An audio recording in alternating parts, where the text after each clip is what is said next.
reflejos más dramáticos del atraso de la República Dominicana, que se ubica en el lugar 78 de 149 países en la escala mundial de desarrollo humano, es sin lugar a dudas el alto índice de embarazo de adolescentes, con su triste secuela social en salud, vida familiar, paternidad responsable y morbi-letalidad materno-infantil. De acuerdo con las cifras oficiales, al año 2014, alrededor del 28% de los nacimientos que se reportaron en los centros públicos de servicios de salud correspondieron a adolescentes. De ese porcentaje, el 22% se definió en madres de 15 años o menos.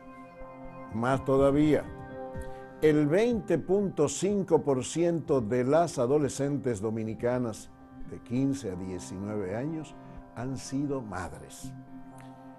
El fenómeno, opresivo por cierto, procede de variadas causas, entre las cuales las más importantes son, primero, falta de educación sexual de los jóvenes, hombres y mujeres, en todos los ámbitos en que se desenvuelven: el hogar, la escuela y los grupos sociales con los que interactúan. 2. Deficiencias en una política educativa estatal que debiera incluir en los planes de enseñanza, especialmente del nivel medio, todos los recursos necesarios a la adecuada formación de la juventud para el ejercicio consciente de su sexualidad. 3. Dificultades en el acceso de los jóvenes a los medios preventivos de embarazo precoz. 4. Las inconductas sexuales que en todos los ámbitos de la actividad social fomenta el sistema publicitario a través de los medios de comunicación. 5. Un marco social en general que muestra una ostensible pérdida de los valores morales que deben sustentar la conducta de los ciudadanos. Por supuesto, no podemos dejar de mencionar la incidencia que tienen en toda esta fenomenología las acciones de muchas instituciones religiosas locales que incluso niegan o se contraponen a los enfoques más renovadores de sus propias iglesias, lo que tiende a fomentar la ignorancia, el prejuicio y la negación plena del derecho humano a una sexualidad sana. No escapa a esto, por supuesto, el manejo politiquero del tema, especialmente en periodos electorales como el que actualmente vive el país, por parte de sectores recalcitrantes del conservadurismo que procuran, con su franca oposición a que el Estado asuma las responsabilidades ineludibles que le corresponden en la materia, buscan, decía, agenciarse de manera oportunista el favor de la franja electoral más conservadora y, por supuesto, de la masa popular en la que predomina la ignorancia y, lógicamente, el prejuicio. Por todo eso, es urgente debatir ampliamente este tema desde sus distintos ángulos, y de ahí que hayamos invitado a estas distinguidas personalidades. Tajira Vargas, intelectual dominicana, estudiosa de las manifestaciones más importantes de nuestra idiosincrasia, cuenta con un doctorado en antropología social y es profesora en educación musical, investigadora de temas etnográficos y de pobreza, marginación social, movimientos sociales, género, violencia, migración y juventud. Ha realizado un total de 66 estudios y evaluaciones en República Dominicana, África, México y Cuba. Mirna Flores Chank, pedagoga y defensora de los derechos humanos, es licenciada en Ciencias de la Educación de la UAS.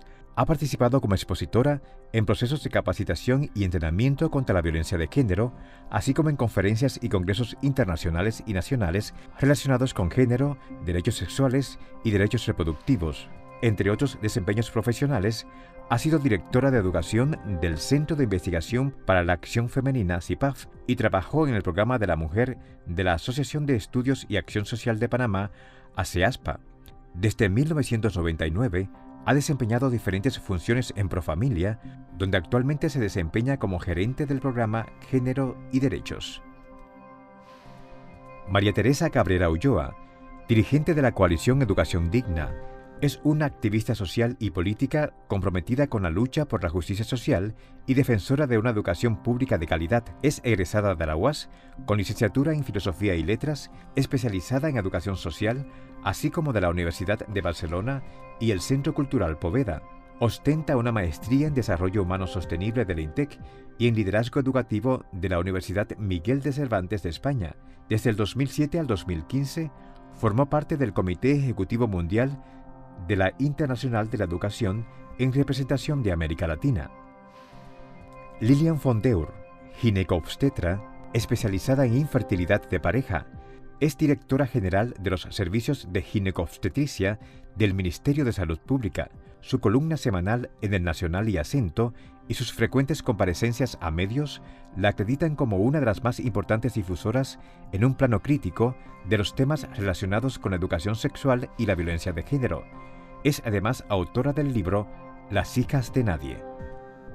Amparo Medina, ecuatoriana, militó en grupos de izquierda radical, fue guerrillera y luchadora pro aborto, llegando a ser consultora del Fondo de Población de las Naciones Unidas. Hoy le da un giro a su forma de pensar, quizás por ser esposa y madre de 3 jóvenes. Actualmente es presidenta de la Red Provida de Ecuador. Bienvenidas. Buenas noches. Buenas. Me siento, se lo confieso, particularmente entusiasmado con este programa, trabajando con puras mujeres. Siempre me ha gustado trabajar más con mujeres que con hombres. Por lo menos alegran mejor a uno, alegran el ambiente, sonreídas, las 5, qué bien. Bueno, vamos a saludar también, creo que no sonríe, al Ministerio de Educación, a la persona que representa al Ministerio de Educación, que, bueno, lamentablemente muda, ¿verdad? Pero de algún modo nos vamos a entender. El Ministerio de Educación fue invitado a delegar una representación en el programa, pero considero que era demasiado conflictivo el tema. Finalmente no vinieron, pero de todos modos vamos a hacerle preguntas porque les vamos a enviar al Ministerio una copia de este programa para que sepan, algunas respuestas tendrán que dar. Ok. La doctora Lilian Fondeur, que es directora de los servicios de ginecobstetricia del Ministerio de Salud Pública, debe ser quien inicie este programa exponiéndonos a rasgos generales la realidad de lo que tiene que ver con embarazo de adolescentes, educación sexual de la juventud, en fin, todas las funciones que desempeña Salud Pública al respecto. Muchísimas gracias, Colombo, por invitarnos como ministerio y sobre todo por hacerme partícipe de este grupo de mujeres maravillosas. La verdad que para mí es un honor estar aquí con todos ustedes y hablar de un tema que es un tema de vida. Realmente en República Dominicana tenemos una alta tasa de embarazo a temprana edad, embarazo en adolescentes, y como Estado, como Ministerio de Educación y como Ministerio de Salud, tenemos la obligación de velar por la salud de las y los dominicanos, incluyendo las pobres. Y estamos hablando de un tema de pobreza, porque en DESA 2013 refiere que más del 50% de la población por encima a partir de los 18 años ya han tenido su primera relación sexual. Es una evidencia que ya a los 18 años más de la mitad de la población ya ha iniciado su vida sexual. Pero ¿qué pasa con las pobres? Perdón, las pobres, más de la mitad de la población, hombres y mujeres a los 18 años ya han iniciado su vida sexual. A los 18 años refiere en DESA 2013. ¿Qué pasa? Las que ponen en riesgo su vida son las pobres, las que tienen acceso a educación, las que tienen acceso a métodos anticonceptivos o las que pueden interrumpir el embarazo sin poner en riesgo su vida, pues no engordan las cifras de mortalidad materna. ¿Cuáles son las que son tiradas al abismo de la pobreza? Las pobres. Entonces, como Estado tenemos que defender la vida de todas estas mujeres. Y como muy bien refieres en esa excelente presentación, estamos hablando que el 28% de todos los partos que existen en el Ministerio de Salud son adolescentes. Un paréntesis. En comparación con otros países, ¿por dónde andamos en ese sentido, en esa estadística? Para algunas estadísticas ocupamos el 5º lugar y en otras estadísticas en Centroamérica ocupamos el 3er lugar en embarazo a temprana edad o embarazo en adolescentes. Recalco esto porque la primera infancia es de 10 a 13 años y ahí tenemos el 20% de los embarazos en adolescentes, es que son en niñas y estas niñas tienen derecho a la vida y estas niñas tienen derecho a vivir una niñez libre. Y muchas veces, y desde el punto de vista constitucional, todas estas niñas han sido violadas en la cara de todos y todas. Entonces, como Ministerio de Salud, tenemos la obligación de velar por la vida de ellas. Y por eso tenemos diferentes programas para proteger el embarazo en adolescentes y para prevenir el embarazo en adolescentes. El martes tuve una experiencia, bueno, a mí me estremeció. Cuando fui a la maternidad, no Nuestra Señora Los Altagracia, Minas. sino la de los Minas, que yo vi esa masa inmensa, y llegué al mediodía, inmensa de mujeres, la gran mayoría muy jóvenes, dicho sea de pasada, porque a la 1 empezaba el turno para atención de las adolescentes. Pero aquello estaba a reventar de gente, y yo le pregunté al personal, a algunos miembros del personal, y así es siempre, y me contestaron, no, hoy hay pocas. Si usted viene temprano en la mañana, aquí no se puede ni caminar en los pasillos. Bueno, eso me lleva a preguntar, ¿no sería importante que se produzca una iniciativa que expanda los servicios a la mujer, a la mujer embarazada, a las parturientes, en fin, más hospitales de ginecobstetricia, no solamente aquí en la zona metropolitana con 4 millones y pico de habitantes, en todo el país? Los embarazos se atienden hasta las 32 semanas si no son complicados en la unidad de atención primaria, porque un embarazo no necesariamente tiene que ser una enfermedad ni tiene que ser complicado, pero en casos de adolescencia temprana pues se refieren desde el inicio al hospital. Pero los embarazos en adolescentes que no están complicados perfectamente se pueden manejar en una unidad de atención primaria.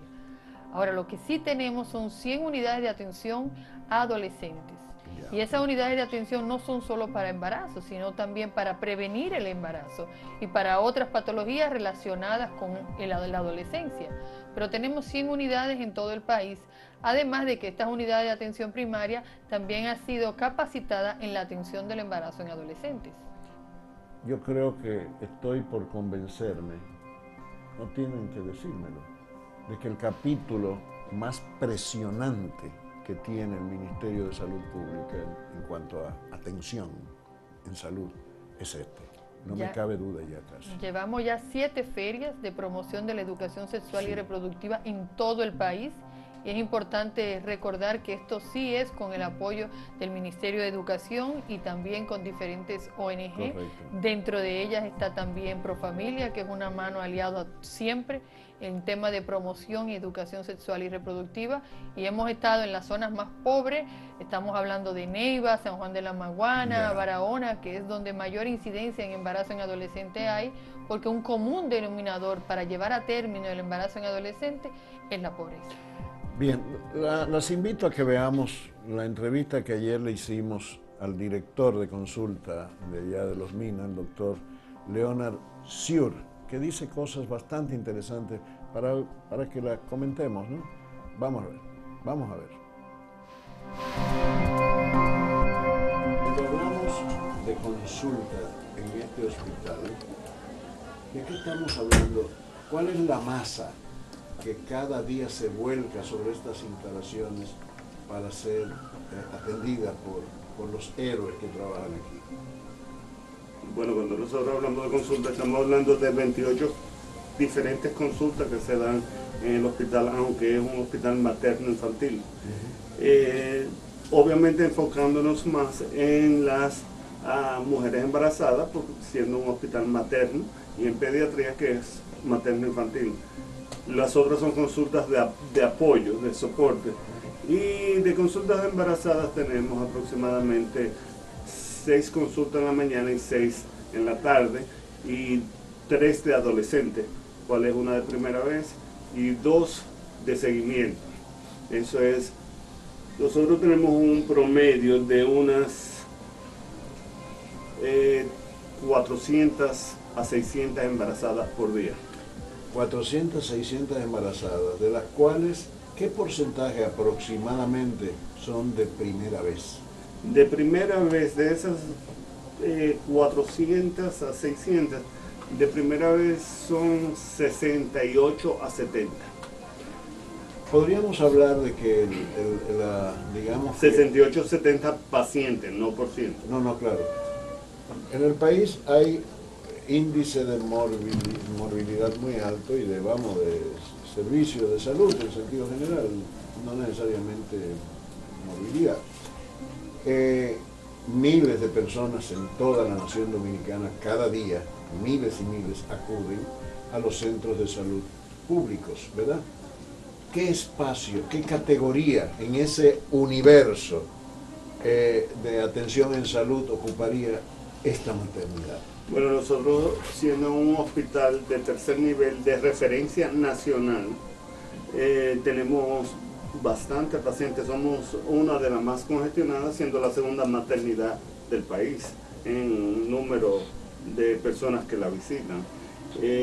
Tratando de brindar una calidad, tratar a los pacientes con calidad y calidez, con humanización de los servicios, que es lo que se ha venido tratando desde hace unos añitos hacia acá.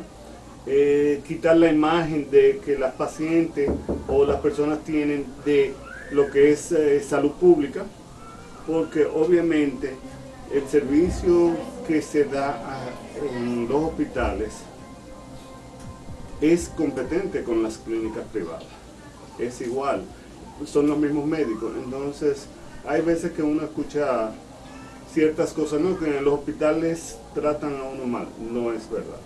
Simplemente que sí hay mayor flujo de pacientes. Al tener mayor flujo de pacientes, las citas, las esperas se prolongan más.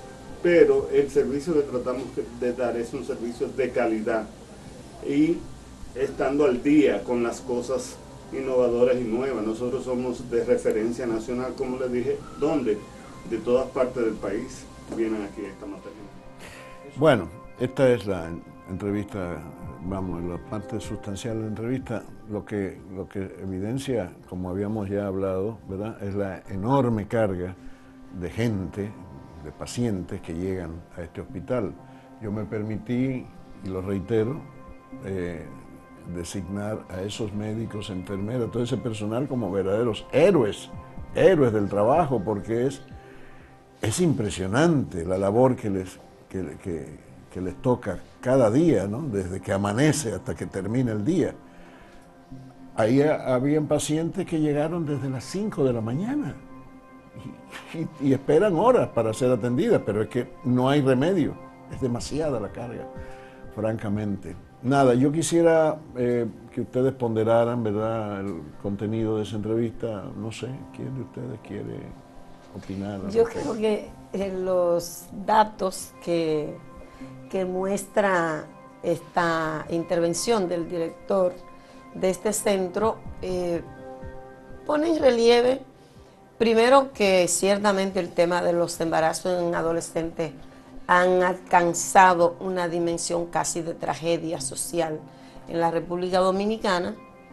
Yo creo que efectivamente hacen centros como estos un esfuerzo importante, porque a veces trabajan en condiciones también de muchas precariedades, de muchas carencias, y me parece que pone de relieve la urgencia de que como política preventiva se asuma de manera definitiva y liberada de prejuicio, con absoluta libertad, el tema de la educación sexual desde el Ministerio de Educación. Vamos a llegar ahí, pero yo quisiera, Taira Vargas ha bregado durante mucho tiempo con el problema social que está contenido en este fenómeno, porque esto está también relacionado con otros problemas, ¿verdad?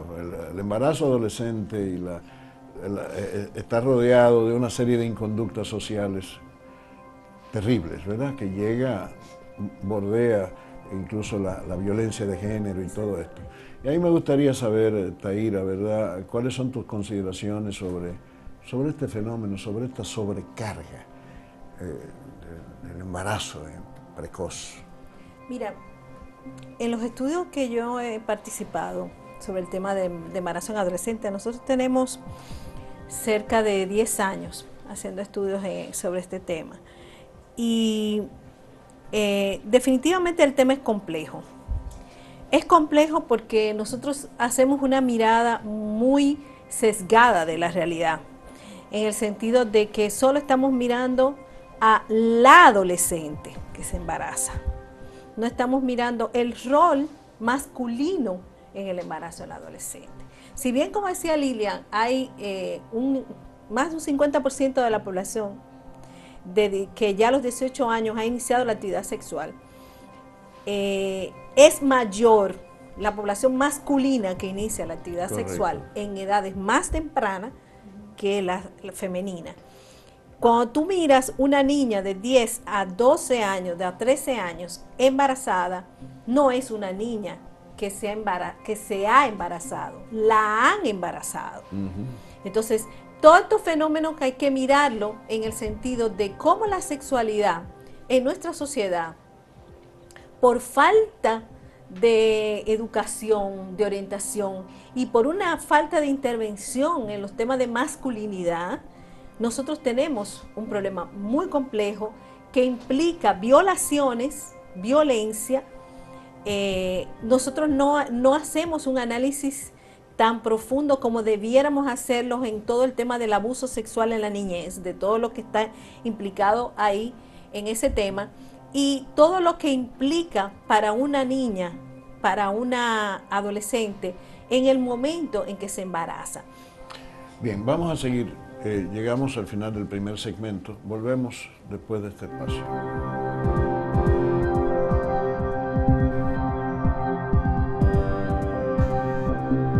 ¿Tenemos un magisterio preparado para impartir educación sexual en nuestras escuelas? Sí, tenemos un magisterio preparado. ¿De qué se trata? Se trata más del querer y el poder hacerlo, de ponerlo en acción, de leer los libros correctos, de buscar personas que estén dispuestas a hacerlo. ¿En qué otros países del continente se ha avanzado que nosotros debamos emular, que nosotros debamos aspirar en materia de educación sexual?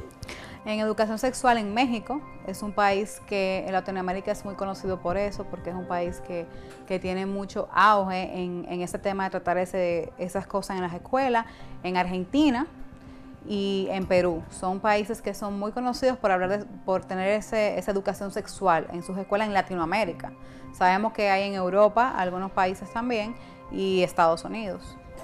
Eso es en el ámbito escolar propiamente. Sí. Pero ¿qué podemos hacer para educar a los padres de familia a que a su vez eduquen a sus hijos? Así es. Lo importante siempre es cultivar la confianza con tus hijos, hablar, ser directo con ellos y realmente no evitar ese tema, porque es un tema que simplemente lo tapamos con trapitos y lo evitamos, sino es un tema que debemos de discutir, de hablar, de cuando tu hija llegue a esa época de ella, hablar de lo que es un método anticonceptivo, hablar de la importancia. Eso no quiere decir que tú estás promoviendo la educación sexual, sino más bien que estamos hablando claro sobre esto. Es muy probable que Amparo Medina, que tiene una experiencia internacional vasta bregando como conferencista y como consultora de la ONU en educación sexual, pueda decirnos qué fenómeno, si este fenómeno, ¿verdad?, que sufre, todo esto que sufre la adolescente embarazada, si eso se ve en iguales términos en otros países. Primero, gracias por la entrevista y gracias por permitirme estar acá en el panel.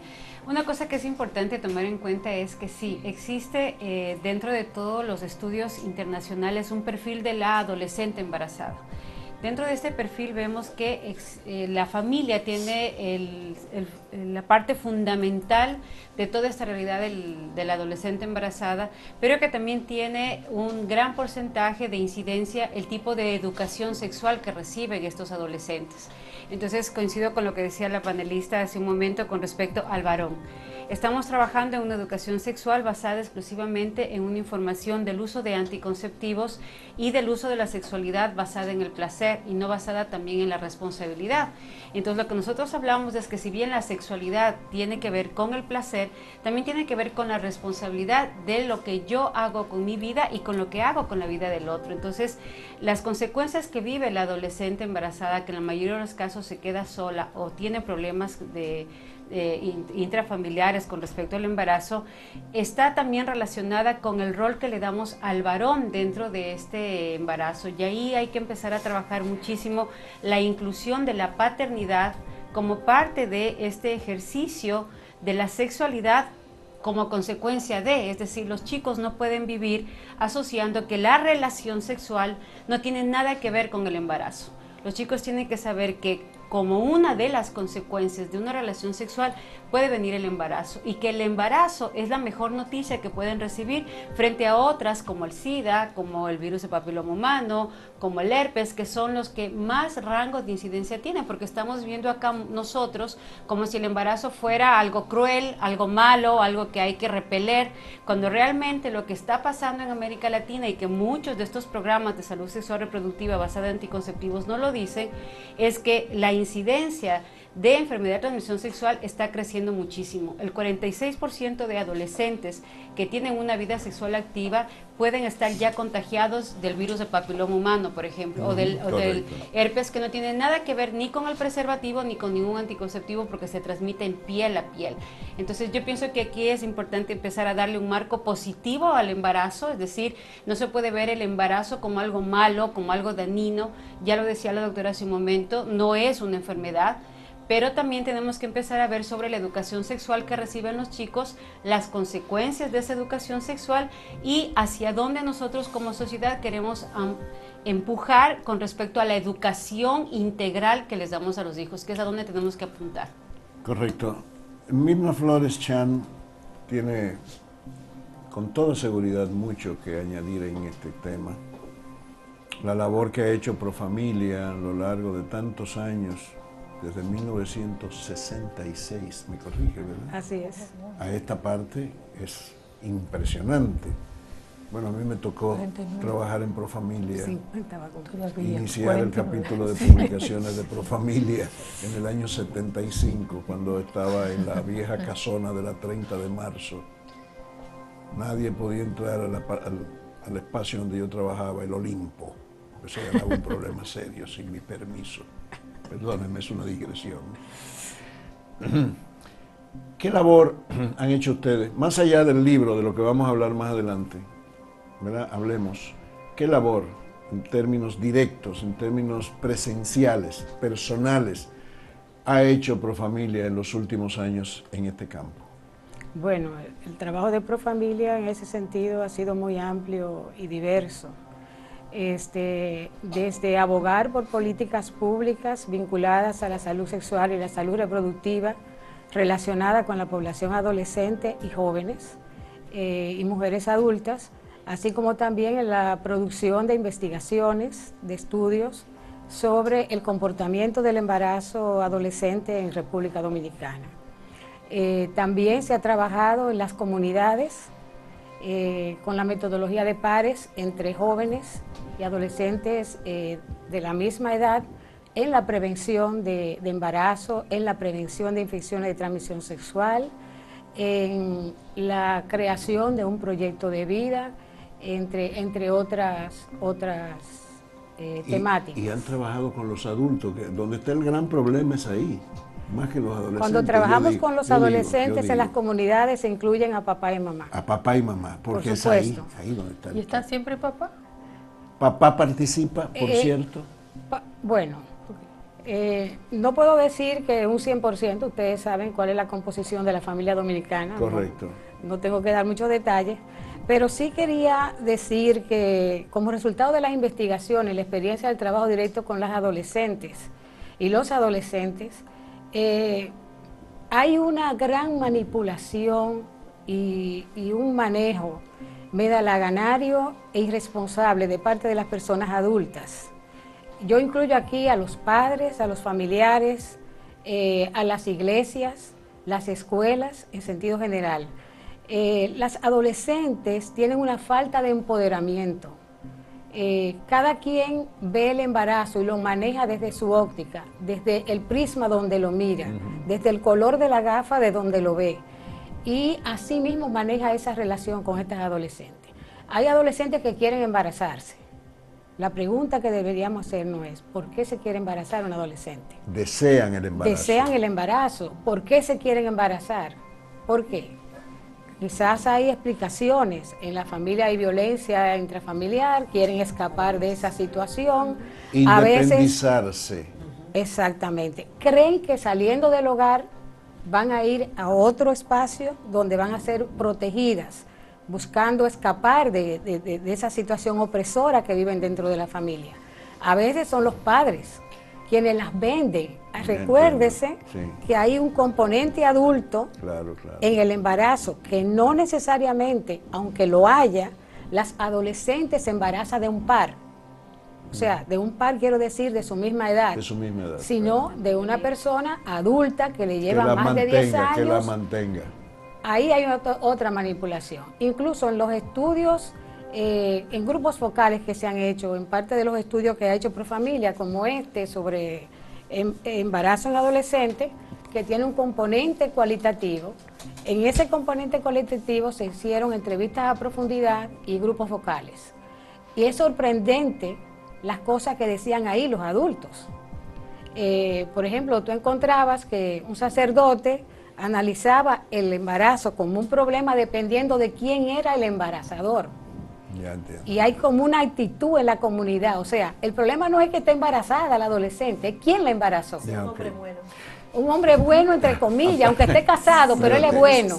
Él la va a mantener. Eso es parte de todo, de toda la idiosincrasia. Porque participé en el estudio y esa era una frase común. O sea, el tema no es quién me embaraza, el tema no es embarazarme, el tema es quién me embaraza. Si es un hombre que va a poder asumir la responsabilidad. Se me ocurre de pronto preguntarle a la doctora Fonder, ¿existen casas de acogida para jóvenes que victimadas con un embarazo indeseado, violento, o que son repudiadas por su familia, tienen alguna opción que no sea escapar con un hombre que las mantenga?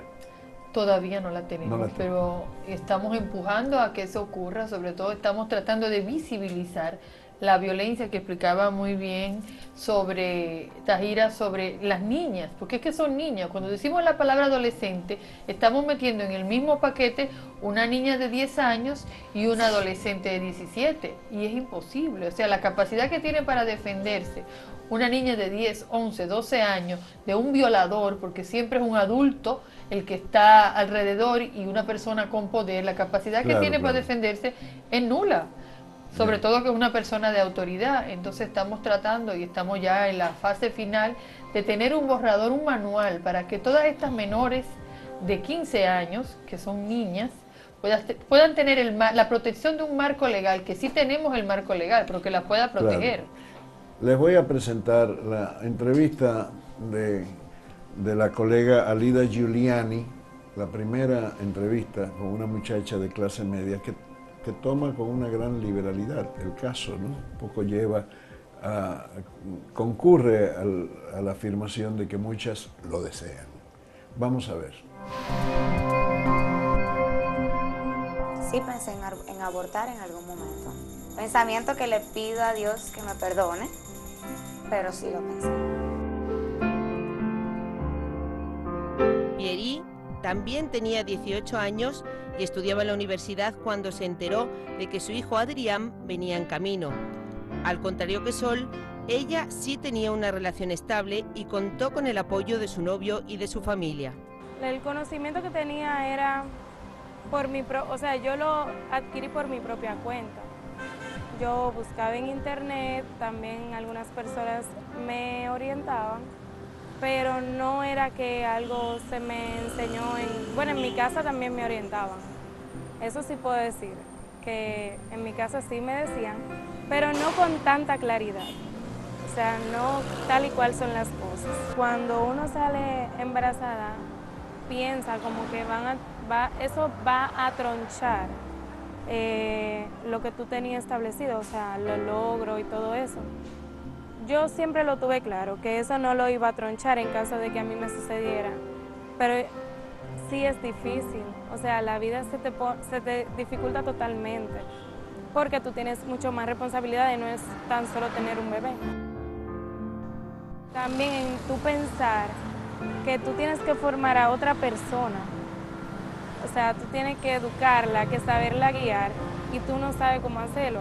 Yo creo que ninguna madre sabe cómo hacerlo, que eso se aprende en el camino, pero es difícil también, porque uno le falta un poco de experiencia. Quizá en mi caso no me fue tan mal porque siempre tuve el apoyo de mi familia, pero ¿qué ha pasado con las otras jóvenes que no cuentan con el apoyo de la familia, que se dejan llevar por la presión social, que es bastante fuerte? Yo no te niego que fue demasiado fuerte para mí. Mi recomendación sería que no se precipiten, todo tiene su tiempo, y si sienten algo o si necesitan alguna asesoría o algo, como que requieran a una persona de confianza que tenga más experiencia.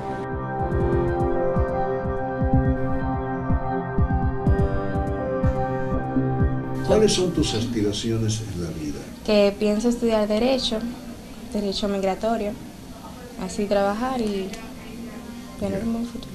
¿El padre de tu criatura responde a sus responsabilidades? Sí. ¿Ha asumido su responsabilidad? Sí. Correcto. Bien. ¿Y tu familia cómo te ha tratado? Bien. ¿Cómo se va a llamar la criatura? Angelina. Angelina.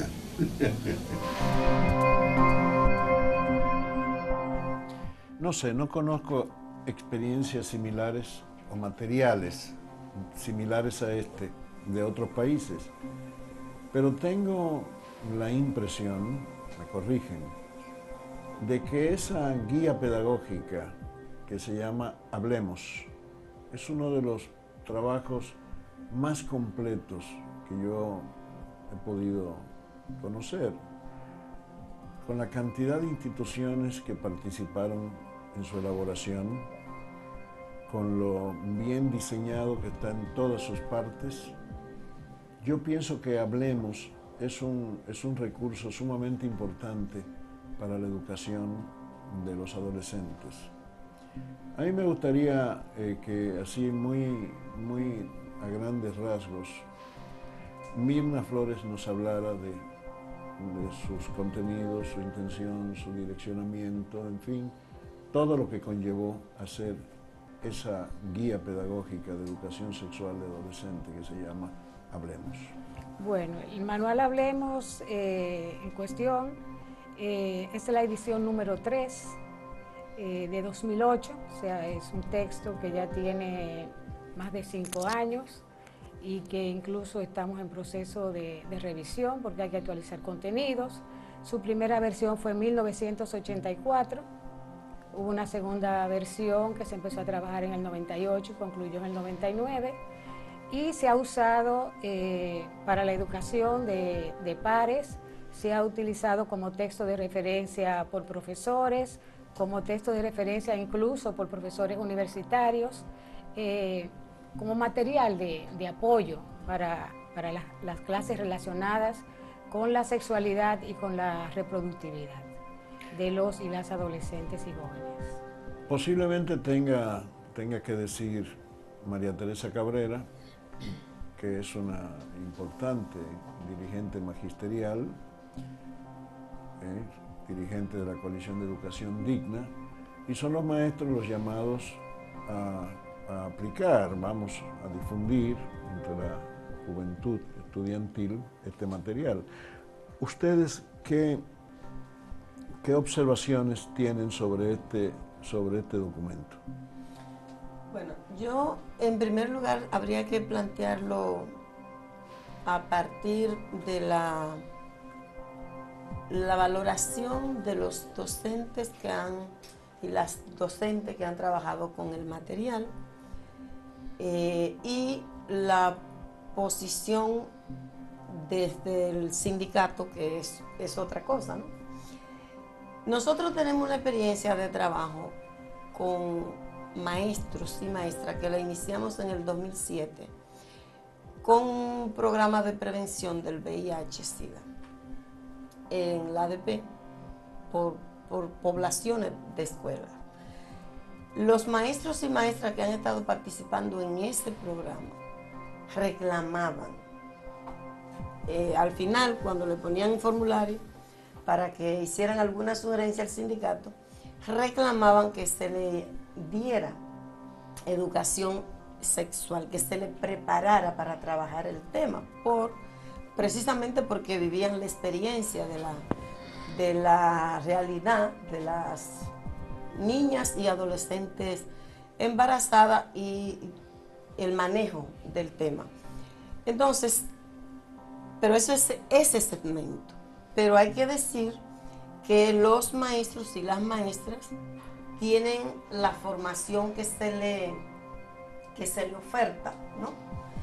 Y hay una perspectiva históricamente de trabas, de barreras, de una postura muy conservadora con relación al tema de la educación sexual, y te puedes encontrar con docentes que le parezca que un tema está abordado muy crudamente, pudieran decirte, pero la ADP como sindicato, en el trabajo con la Internacional de la Educación, ha asumido compromiso con la reivindicación de la educación sexual desde temprana edad. Incluso en la discusión del pacto educativo, ese es uno de los compromisos que se asumió, que ya el Ministerio de Educación, me parece a mí que ha debido dar pasos mucho más ágil, más determinado, ¿no?, con relación a cumplir con este compromiso, que evidentemente es una necesidad. Amparo tiene posiblemente mucho que decir con su conocimiento y experiencia al respecto de educación, práctica de educación sexual, práctica pedagógica. Me gustaría saber si usted ha podido ponderar ese libro y qué observaciones usted le haría. Bueno, primero yo quiero aclarar algo, y es que ese documento, como bien ya lo dijo la directora de Profamilia, parte de una investigación que es cualitativa. Es decir, cuando yo hago análisis cualitativos, pongo de margen la filosofía de la institución. Y la filosofía de la institución está en función de lo que representa y cuáles son los fines que ellos buscan. Entonces, por lo tanto, Profamilia, al estar financiado por la IPPF, que es una de las organizaciones que más vende anticonceptivos a nivel internacional, el enfoque que tiene es justamente distribuir los productos de estos anticonceptivos y de estos productos a los adolescentes a los que está llegando. Por otro lado, ya lo han dicho las expertas que están trabajando aquí en República Dominicana, desde el año 84 y 88, donde en República Dominicana el embarazo, si no me equivoco, estaba entre el 8 y el 10%. Luego de aplicar esos textos, ustedes mismos han visto los resultados, va por sobre el 20%, es decir, la metodología que se está empujando y el objetivo con el que se está trabajando con estos textos es el resultado de un embarazo adolescente mucho más amplio, porque lo que se les da a los chicos es una carta abierta para el inicio sexual, que no está mal el inicio sexual, lo que está mal es no asumir a la edad que se dice. La adolescente que ustedes acaban de sacar en la entrevista ha dicho claramente, y creo que todos nos debe quedar un marco, el que no está mal esperar, no está mal esperar. Hay una edad para todo, y yo creo que lo importante aquí que tenemos que empezar a rescatar es eso. ¿Qué es lo que quieren los adolescentes? ¿Qué es lo que quieren los padres de familia? Y no ponerle adjetivos inclusive discriminatorios. Como tú no piensas como yo pienso, entonces o eres muy conservador, o eres anti mi educación. Yo creo que aquí debemos rescatar lo que dice la Declaración Universal de Derechos Humanos, y es el derecho de los padres de familia a ser los primeros educadores en la vida de los hijos. ¿Yo puedo hacer algunas aclaraciones? A ver, sí, claro, por supuesto. Bueno, en primer lugar, yo no dije que el manual Hablemos estaba basado en estudios cualitativos. Dije que esta investigación incluía una parte cualitativa. El estudio tiene la sistematización de todas las endesas, desde la primera hasta la de 2007, e incluye un estudio cualitativo. No es cierto tampoco que el objetivo nuestro como institución sea solamente vender anticonceptivos. Propugnamos porque los jóvenes y los adolescentes tengan acceso a métodos modernos anticonceptivos, pero tampoco sé de dónde usted saca el dato de que la tasa de embarazo en adolescentes en República Dominicana en la actualidad ha ido aumentando por la existencia del manual Hablemos. O sea, estoy enterada hoy día que un libro embaraza a la gente. La información que el libro da, porque la información que el libro da, pero hay una cosa. No me hablen al mismo tiempo todo el mundo. Quiero terminar. La tasa de embarazo en adolescentes en la República Dominicana en la actualidad se ha ido reduciendo. Incluso la tasa actual es de 90 por cada 1000 adolescentes. En las endesas anteriores era 92, 97, 107. Incluso hace 90 porque lo sube la tasa de embarazo en la zona rural. Es 107 y en la zona urbana es 84. La media es 90 por cada 1000 adolescentes. Es importante esto recalcar que no es que no inician su vida sexual. Lo que pasa es que las que viven en la zona urbana tienen acceso a información, tienen acceso a educación, tienen acceso a métodos anticonceptivos y a muchísimas otras herramientas para controlar su fertilidad. Perdón, Taira quería agregar algo. Sí, yo quiero agregar dos cosas. Primero, que en nuestro país no ha existido educación sexual en la escuela. Que se hizo un esfuerzo en los años 70, cuando existía el Departamento de Educación en Población, por iniciar un programa de educación sexual en las escuelas, y este proceso abortó por la intervención de la Iglesia Católica. Luego de eso se empezó también de nuevo un programa de educación afectivo-sexual que no se ha ejecutado en todas las escuelas del país. El manual Hablemos no se usa en las escuelas dominicanas. O sea, que no se puede medir la información que tiene la población dominicana en base a Hablemos, porque esa información no se ha trabajado.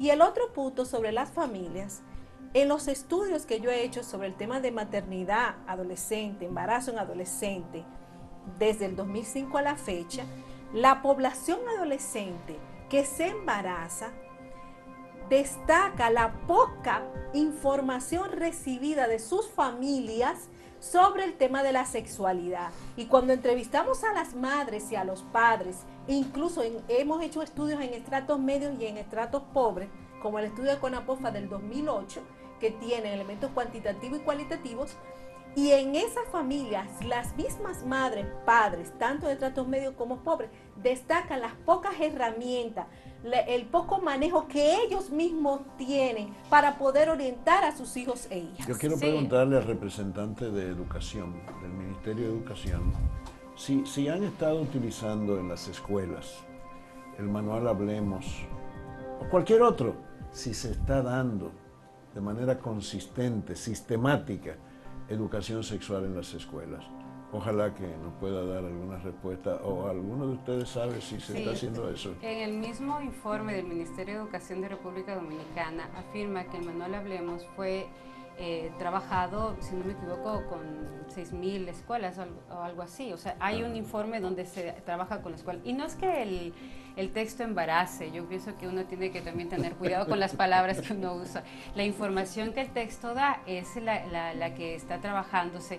Y por otro lado, yo estoy de acuerdo que hay que dar educación sexual, pero hay que dar una educación sexual basada en la verdad. Por ejemplo, algo muy simple y sencillo, y es que a nivel de educación nosotros tenemos que saber, las mujeres, no sé si usted sabe, doctor, por ejemplo, que las mujeres somos solamente 12 horas fértiles al mes. Los hombres son desde su primera eyaculación hasta el día en que se mueren, mientras sus espermas funcionen, estén sanos, son 365 días del año, 24 horas al día totalmente fértiles. La mujer no, nosotros somos fértiles 12 horas al mes y existen cambios en donde nosotros sí, justamente esos días tenemos mucho mayor apetito sexual, por eso es que nos embarazamos. El 98% de anticonceptivos son justamente para las mujeres, 98% de anticonceptivos que tienen consecuencias en la vida y en la salud de la mujer, y en el hombre solamente existen 2 tipos de anticonceptivos y contraceptivos, que es o la vasectomía o el preservativo. Entonces aquí lo que se trata no es de cuánta información con respecto a prevenir el embarazo les estoy dando, sino cuánta información estoy trabajando en el ámbito de educación para establecer planes de vida, proyectos de vida asertivos para que los chicos puedan tomar decisiones claras, oportunas y asertivas en su vida en función de su proyecto de vida, tomando en cuenta también un tema que no se está hablando aquí, la libertad de los padres de familia a educar a sus hijos en función a sus principios, a sus valores. Si hay padres de familia que quieren entregar anticonceptivos, que quieren entregar inyecciones, que quieren que sus hijos inicien sexualmente a nivel temprano, perfecto, es su libertad y estamos totalmente de acuerdo. Hay otro segmento de padres de familia que dicen, no, yo quiero una educación sexual no basada en anticonceptivos, quiero una educación sexual basada en principios, en valores, en asertividad, en decisiones claras. Perfecto, denles a esos padres la libertad de ese sistema educativo sin manipularlos, sin darles, sin decirles que son o muy conservadores o que son fundamentalistas o que es culpa de. Cuando hagamos esta libertad de educación, después de 10 años, sentémonos y evaluemos a quién le ha bajado el embarazo adolescente y a quién no. Y ahí sí vamos a tener datos cualitativos basados en la libertad, en el respeto. Bien, esto nos lleva, por supuesto, a una preocupación, ciertamente. La familia, los padres de familia, promedio, sobre todo en los niveles bajos de nuestra población, los niveles culturales bajos, realmente tienen, noción de lo que es educar sexualmente a un hijo. Han recibido ellos, los padres de familia, lineamientos en ese sentido, forma parte de sus misiones. Cuando traen al mundo un muchacho, ¿cuál es el? Dame el perfil del padre de familia, de los padres de la familia dominicana en lo que tiene que ver primero con educación vete a los hijos. datos demográficos, o sea, la mayoría de la población dominicana solamente ha hecho entre 6 a 8 años de escolaridad. Exacto. La mayoría no ha terminado su ciclo de educación básica. Entonces, como yo dije anteriormente, nuestro sistema educativo no ha ofrecido educación sexual. Toda la población que tú tienes adulta, la gran mayoría, no maneja esa información. Yo estuve dando charla en un colegio de clase media y los muchachos y las muchachas de un cuarto de bachillerato me dijeron que en su vida habían oído hablar de ninguna de las infecciones de transmisión sexual que yo estaba planteando. Entonces, el perfil del padre, madre, personas adultas, abuelas, abuelos, tíos, tías que son responsables, son personas con bajo nivel de escolaridad, sin herramientas y sin manejo de informaciones básicas sobre educación sexual. Esto nos lleva... La educación sexual normalmente a las jóvenes y a los jóvenes se le dan los pares, los amigos, las amigas, el colmadón. Y para evidencia de que hemos llegado muy tarde al sistema de educación, está la adolescente, la niña que se tiró del túnel, del paso del nivel con meses de embarazo y quedó inclusive que tuvo que hacerle una histerectomía, que fue a tirarse al centro de la ciudad para decirle a toda la población dominicana que como sociedad y como Estado estamos llegando muy tarde. Bien, tenemos que irnos a una pausa. Volvemos ahora con una entrevista que a mí me estremeció también, que es con la trabajadora social Milagros Senior, que brega con adolescentes, y con la consejera, que también tiene el servicio de consejería, cosa impresionante, ¿no?, en ese hospital de Los Minas, Cristina Montero. Volvemos ahora y seguimos con el tema, porque esto me gusta, porque se ha calentado bastante. Qué bueno.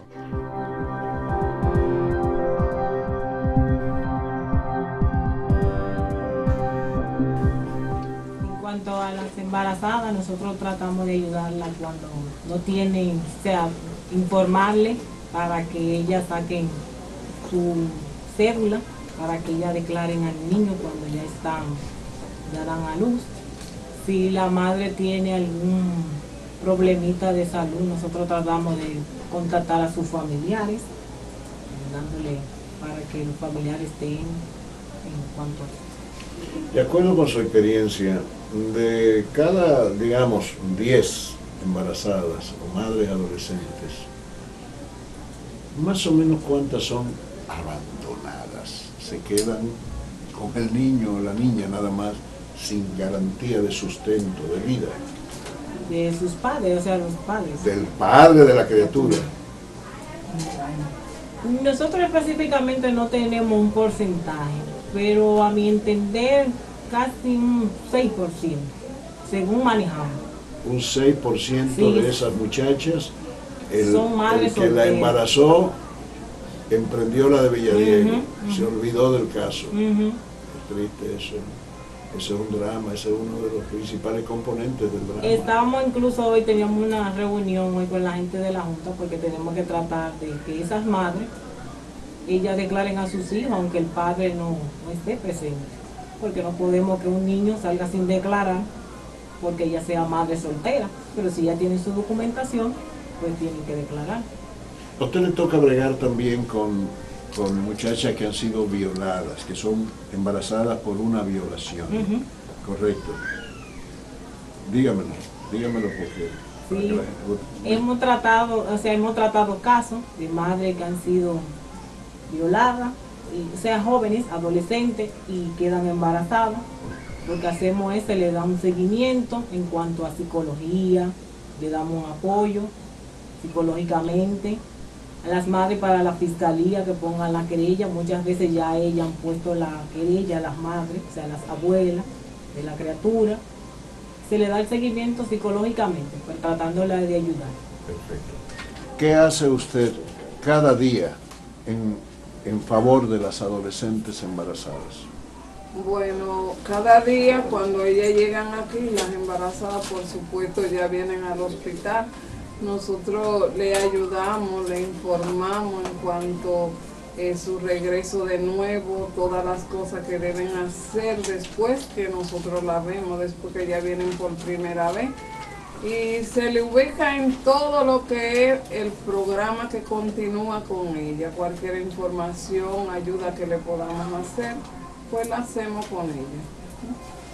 ¿Ustedes las preparan en lo que tiene que ver con lactancia materna, por ejemplo? Sí, se le da una charla, se le recomienda y se le dan las informaciones que ellas necesitan en cuanto a la lactancia, en cuanto a lo que es su alimentación, en todo lo que nosotros entendemos que es necesario para ellas, lo hacemos.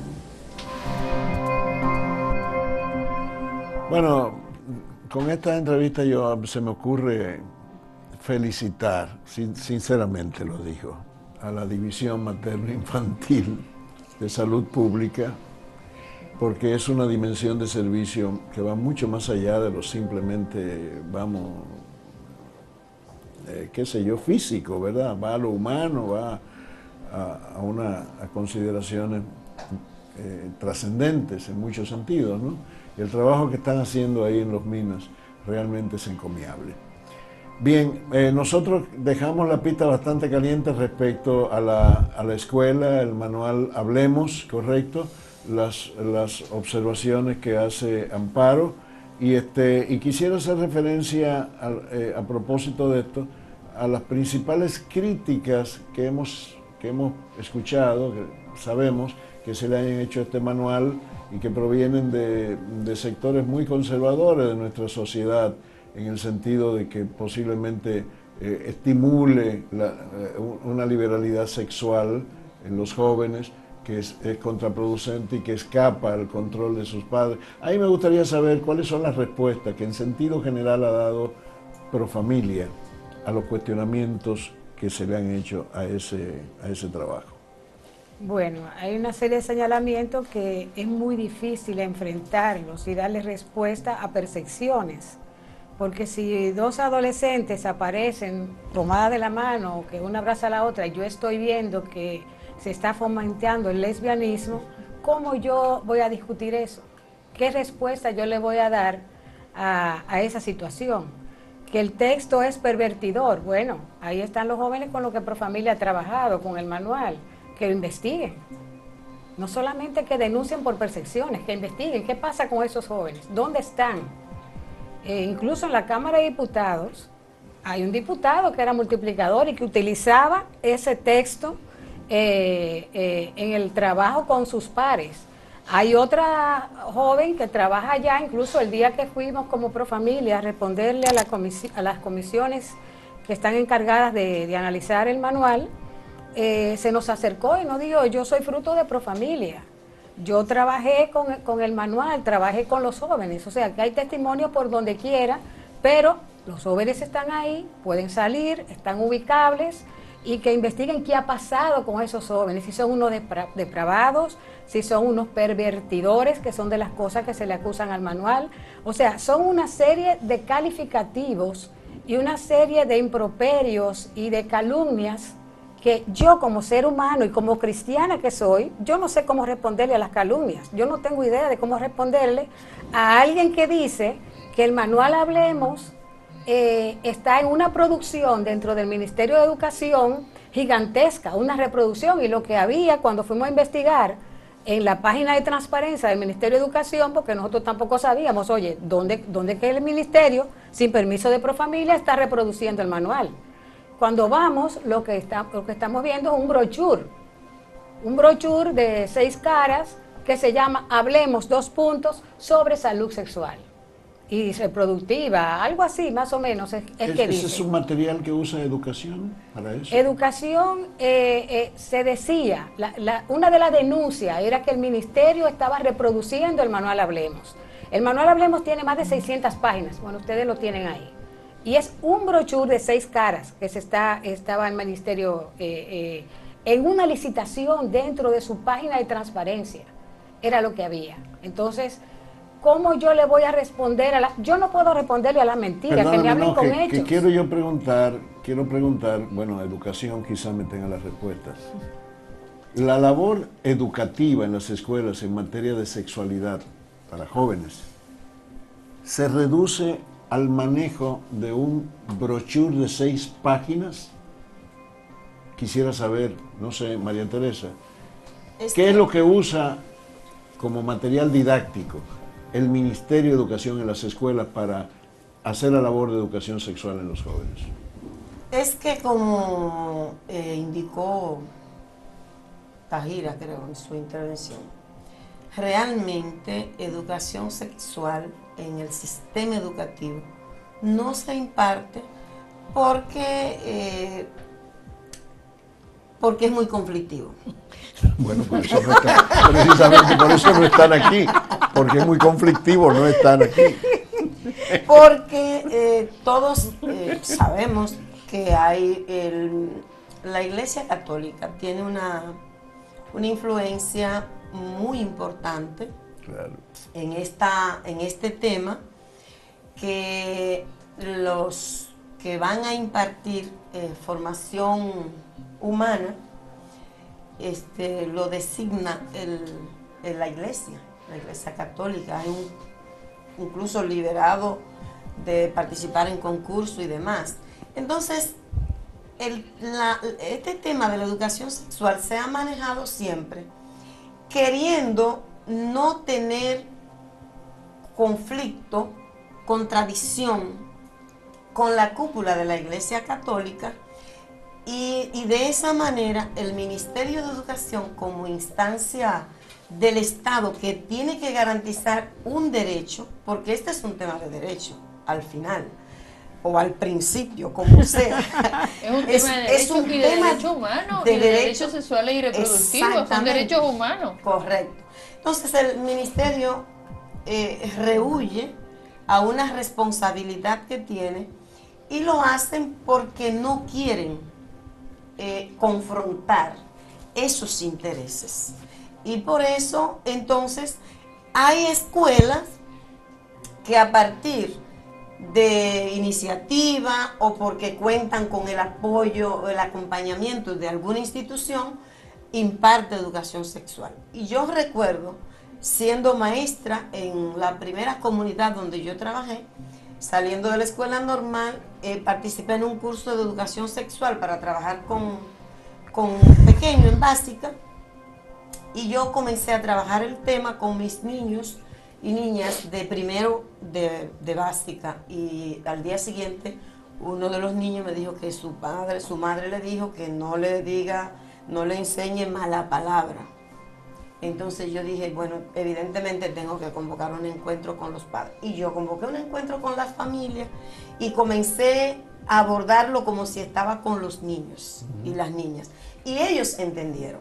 O sea, la familia puede entender a partir de que se le proporcione la información adecuada, pero no se puede plantear que la familia decida cuando la familia no está en posibilidad de decidir orientar adecuadamente. Hay un problema cultural muy serio. Exacto. Perdón, Taira.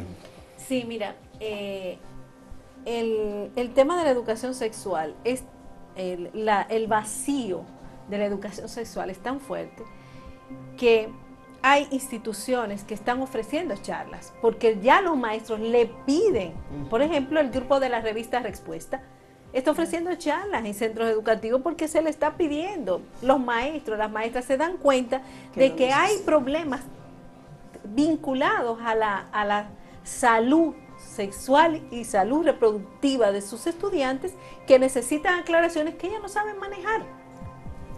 ¿Me entiendes? Incluso hasta en las clases de anatomía, o sea, no la saben manejar. Pero en las clases del cuerpo humano. Que la verdad que es bastante clara de lo que está pasando en República Dominicana, y de esto hace ya unos años, algunos 3 o 4 años.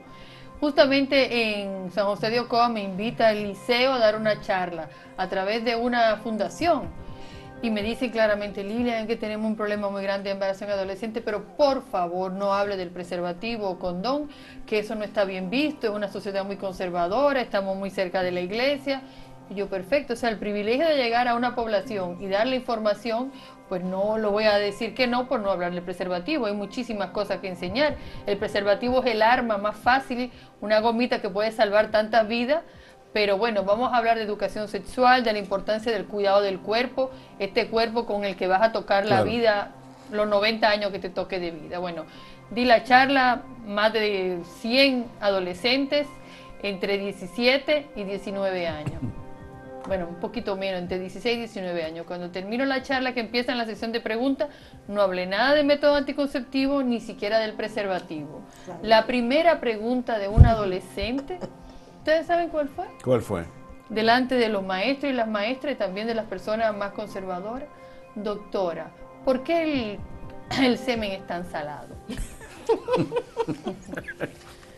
Hasta ahí llegaron mis respuestas. No quieren que hablen del preservativo, pero ellas ya hace tiempo que han tenido relaciones sexuales. Tenemos que irnos a una pausa obligatoriamente.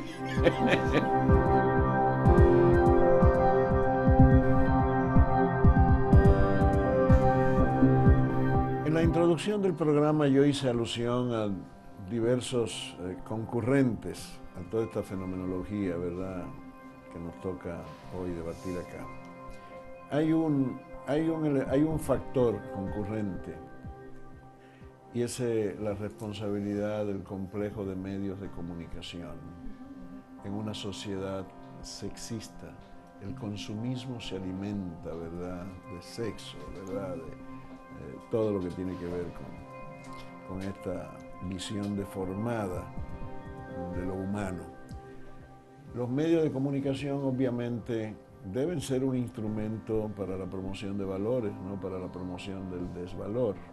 Y nos gustaría saber, sería interesante saber si se ha hecho un cuestionamiento directo o algún trabajo, ¿verdad?, que haya llegado a la conciencia de las empresas que producen información pública. ¿Ustedes qué nos dicen al respecto? Vamos a ver. Mira, en el estudio que yo hice de CONAPOFA en el 2008 sobre maternidad y paternidad adolescente, se miró también el tema de la influencia que podían tener los medios de comunicación las relaciones de amistades y todo eso en la iniciación en la vida sexual. Y lo que se pudo identificar es que incluso en casos de zonas rurales aisladas, encontramos la presencia del inicio de la actividad sexual a muy tempranas edades. Incluso en estudios que hemos hecho con niños y niñas en situación de calle y en vertederos, que trabajan en vertederos y mercados, un estudio que hicimos hace 2 años, pudimos ver cómo estos niños y niñas que se pasan el día entero en el vertedero trabajando, que se pasan el día entero en la calle o en el mercado, o trabajan en zonas muy marginales, aislados totalmente de los medios, o sea, no tienen acceso a la televisión, a la radio, al celular, ni nada de esto, tienen unos niveles altos de erotización, de manejo de su cuerpo, de prácticas sexuales en edades tempranas.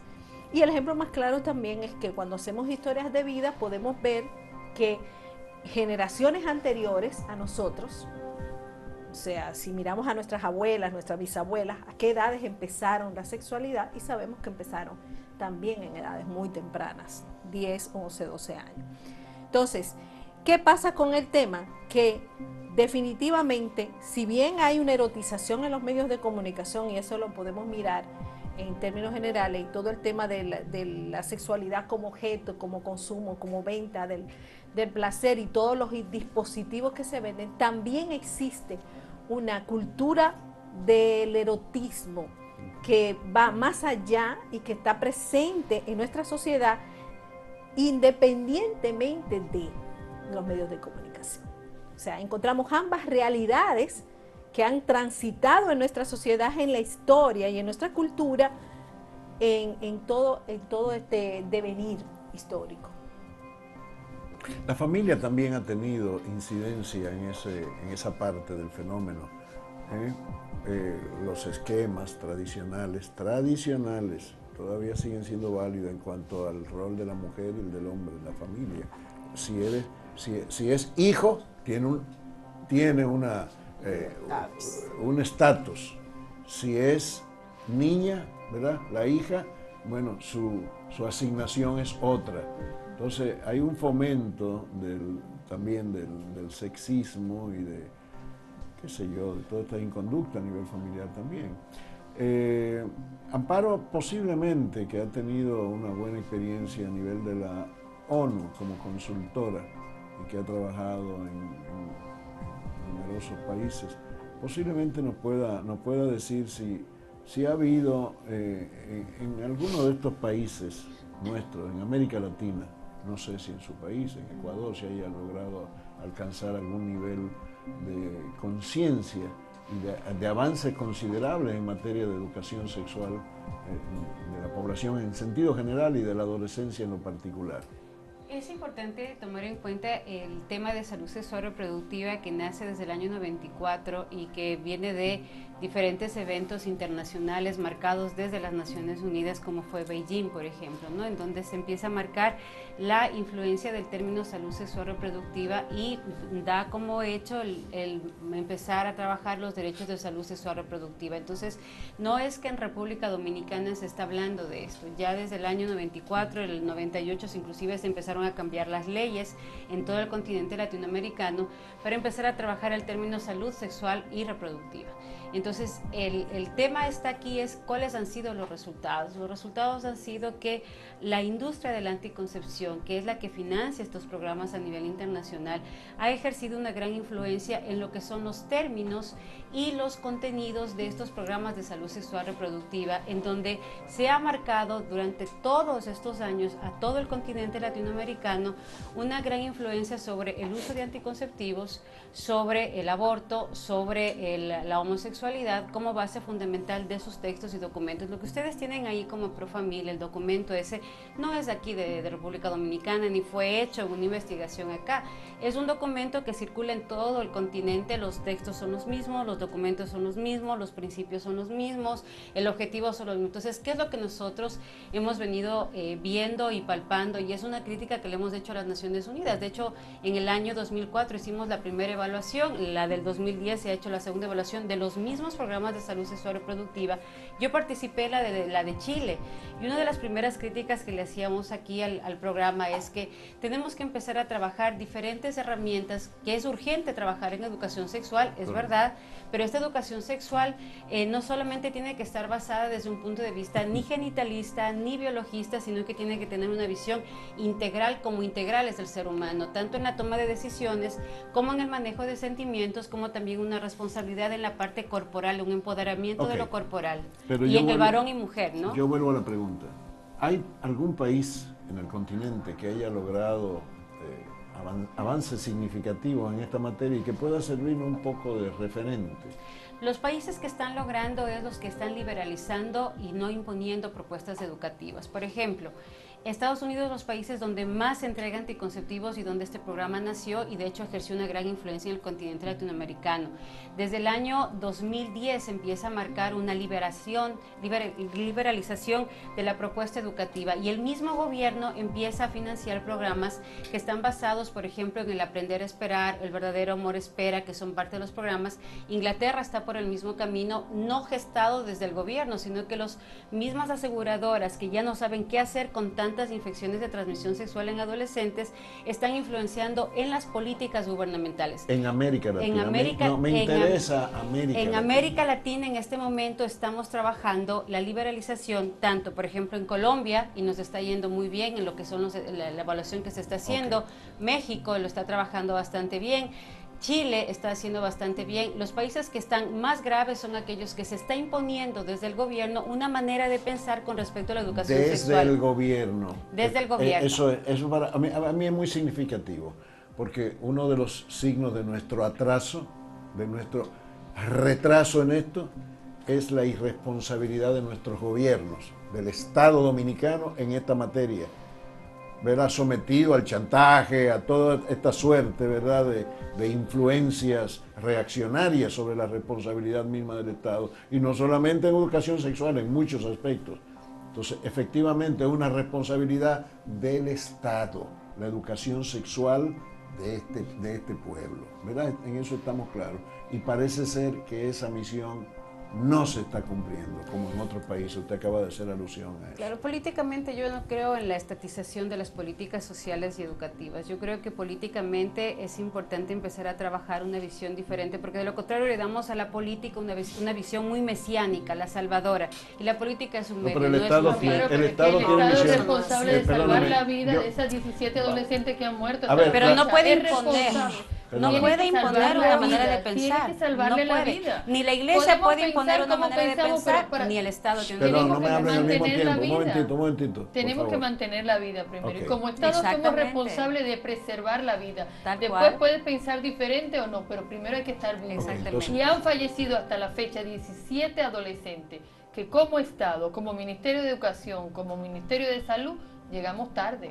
Pero no porque estaban embarazadas, sino porque no, no hubo una política social, porque estaban no hubo una responsabilidad social. Por favor, la falta de solidaridad.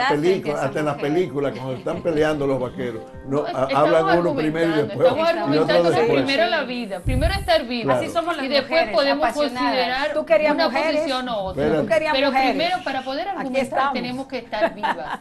Esas 17 adolescentes es que ya murieron, no tuvieron derecho a educación sexual, no tuvieron derecho a decidir un método anticonceptivo.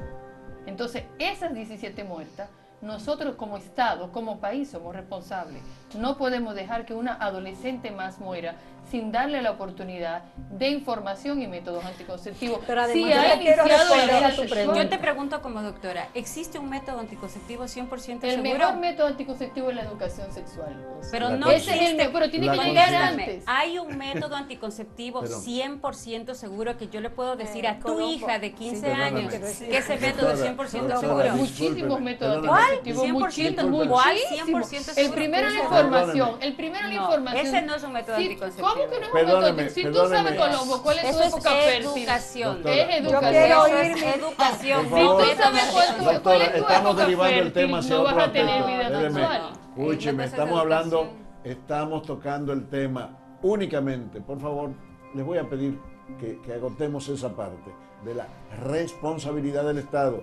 Con relación a la pregunta de experiencias en América Latina, en el 2008 se firmó la Declaración Ministerial Prevenir con Educación, que fue firmado por la mayoría de los ministerios de educación y los ministerios de salud de América Latina y el Caribe. Uno de los compromisos de esa declaración era, prevenir embarazos, prevenir ITS, incluyendo el VIH y el SIDA, porque fue en el marco de la conferencia de VIH y SIDA que se celebró en la Ciudad de México. Sí. Consuetudinariamente se ha estado evaluando la implementación de esa declaración ministerial en los diferentes países.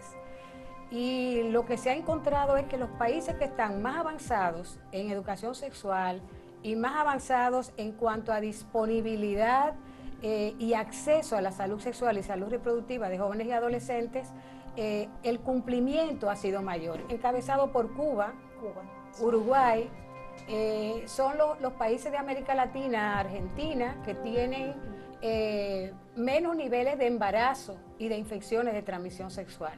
Aquí está el libro, te lo puedo pasar, donde está el informe del último estudio. Y una cosita para terminar. La educación sexual, bien aplicada, científicamente aplicada, siguiendo los lineamientos de la UNESCO, que plantea sobre la educación sexual, no necesariamente está incidiendo en embarazos en adolescentes, todo lo contrario. En los países que se lleva eso por el librito, como decimos aquí, en Europa, por ejemplo, Estados Unidos no es un buen ejemplo de educación sexual. No está entre los países que promueve una educación sexual científica como en los países europeos, donde prácticamente esa tasa de embarazo en adolescentes es grave. Ahora bien, lo que sí no quiero que termine el programa es sin decir algo, repetir algo que dijo la doctora Fonder al inicio de su intervención, y es que el embarazo en adolescentes está vinculado a pobreza.